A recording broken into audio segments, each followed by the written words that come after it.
A very good question. So I think the landscape in the frontline space for advanced RCC is just getting more and more complicated. And now with nivo cabo press release out, that study is positive. Hopefully it'll be presented at an upcoming meeting. It's going to get even more complicated, and the CLEAR study is going to report out, and we're going to just have a lot of combinations. And I think that, one, I think these regimens they all differ by toxicity profile. With the IO TKI regimen, you've got some IO tox, but the chronicity of a TKI.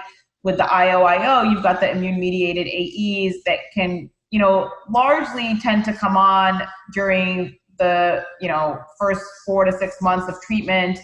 But you don't have the chronicity of the TKI. From the quality of life data that were presented from 214, they actually did better compared to Sutent when on nivo/ipi. I think the other component that's going to factor in is sort of,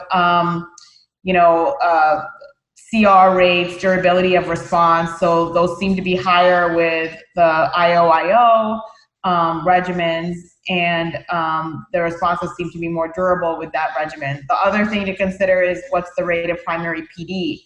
So in somebody that you only really have one option for them, and you're not going to get an opportunity to give them second line, the PD rate is about 10% with KEYNOTE-426 and about 20% with nivo/ipi. So that's something to consider. I think IMDC risk stratification does matter. It seems that, for the intermediate and poor risk disease, nivo/ipi, pembrolizumab are both appropriate options. So the favorable risk patients, I think those are the most challenging discussions that we have in the clinic, because these patients can they have a lot of treatment options, and at the end of the day, they're actually going to do fairly well. Some patients can potentially be watched. They may not necessarily need any treatment, any systemic therapy.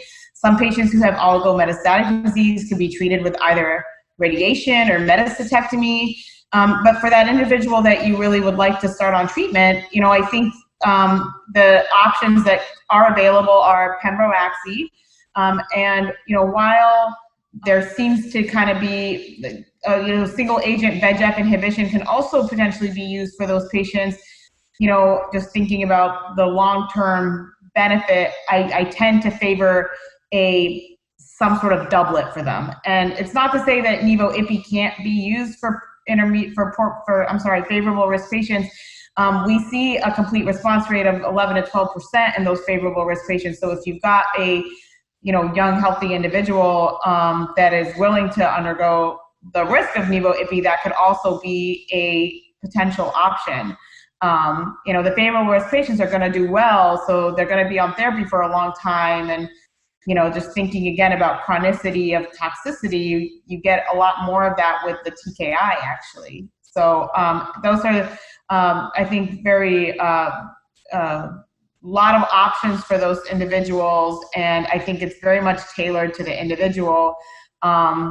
I do give nivo/ipi or pembrolizumab to those favorable risk patients. It's generally my go-to.